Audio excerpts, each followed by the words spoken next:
Welcome back. I'd like to cover one of my favorite soldering techniques, which would be solder wicking, because I'm not a very big fan of the solder suckers. I've seen too many people sit there and roast the PCB and discolor it, even damage traces because they can't get it too well. So I'm going to demonstrate using solder wick with a regular soldering iron. I've got mine set at 480 degrees centigrade.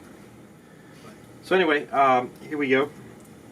We got to start, and you need paste flux. So this is a regular paste flux that you buy at Home Depot or something like that.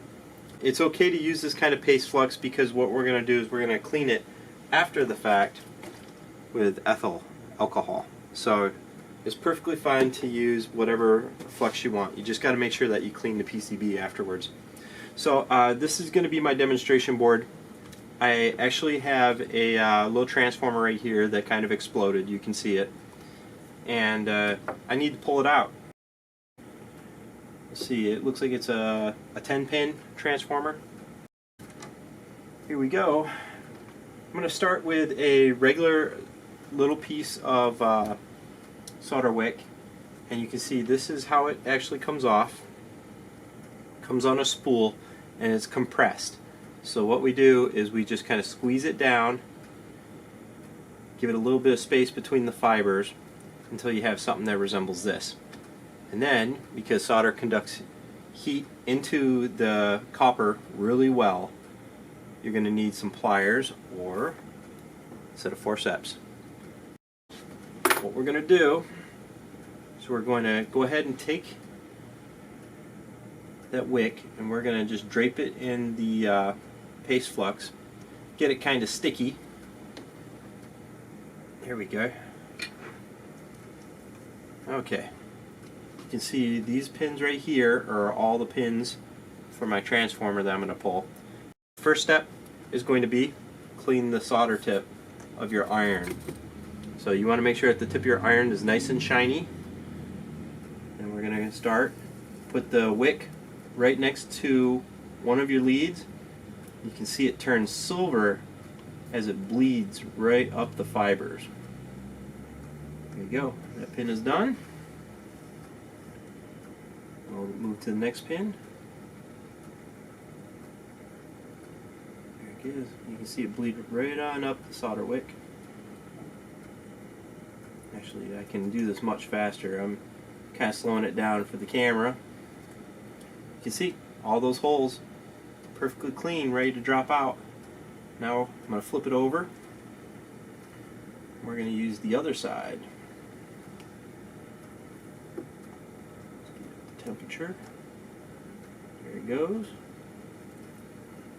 Once your solder wick gets up to temperature, it bleeds pretty quickly, so you can see it turns silver right there. And I think that's about all. See, that one's clean, that one's clean, that one's clean. Let's try these two more right here. So all I'm doing is you lay the solder wick up next to the joint, and then you're going to press down and hold with your soldering iron. And what it'll do is it'll bleed the solder up into the wick. You can see this side here is very rigid because it's almost entirely full of solder. This side here, it's got a little bit more space left to go. But I think that is all good to go. Ready to pull that transformer. Let's see. There it is. There she be. So you can see transformer actually kind of exploded there. Had a little bit of arcy spark. And my PCB, what we're going to do is I'm going to take a little bit of cloth, a little bit of ethyl alcohol, just going to dab it at the circuit board.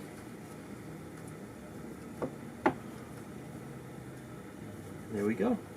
Look at that. Check the other side. I'll clean up some of the carbon deposits from when that guy went bad. And it looks like it's ready to rock and roll. All my traces are there. They're all good. And that is how you wick solder. So that's a pretty easy technique. It saves my soldering iron, it saves the PCB, and it usually saves the component too, but I wasn't so worried about it this time. This technique here is, in my opinion, it's way better than using the solder sucker gun. I mean, this PCB is so fragile, especially around those traces, that you start wiggling around a solder sucker gun, and yeah, it might be faster, maybe a little bit faster, but not very much. I mean, this is just a very cheap consumable, comes on a spool. I'd be happy to answer any questions, and let me know any suggestions for future videos. Thank you.